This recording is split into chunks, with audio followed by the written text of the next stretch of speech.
Sa paglupok sa Mount Canlaon, nag-abiso ang Iloilo City Government sa posible epekto ng ashfall kung ini ang makadangat sa syudad ng Iloilo. Wala sang na-record ang Iloilo City Disaster Risk Reduction and Management Office kung CDRRMO nga naapektuhan sang ashfall nagikan sa paglupok sa Mount Canlaon. Suno kay CDRRMO Head Donna Magno, wala sa may naapektuhan sa syudad ng Iloilo apang nag-abiso ini sa publiko sa posible pag-abot sang ashfall sa syudad.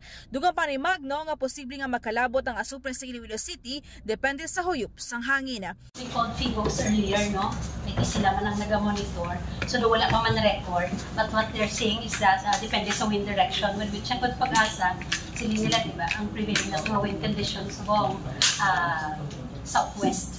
So, ang in case na may ashfall, kung ang direction naman is sa southwest going to northeast. So, hopefully, hindi kita matamaan dire. Samtang nagpahanamdumay ni sa publiko kaupod ng Iloilo City Health Office nga mangin maaligmat kag nagpanugan man si Magno angot sa mga nakaigong atikang sa tion nga makalabot ang ashfall sa syudad.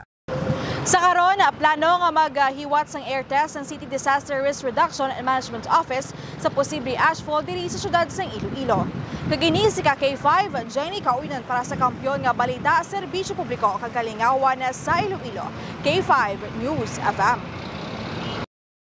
Ang ining balita ang ginadulong sa inyo sang DTX Coffee Mix. Himo sa natural nga sangka pareho sang amarkuso, chia seeds, sugared cane extract powder. DTX Coffee Mix. Nakakapi ka na, naka-detox ka pa. DTX Coffee Mix. Mabakal sa mga butika.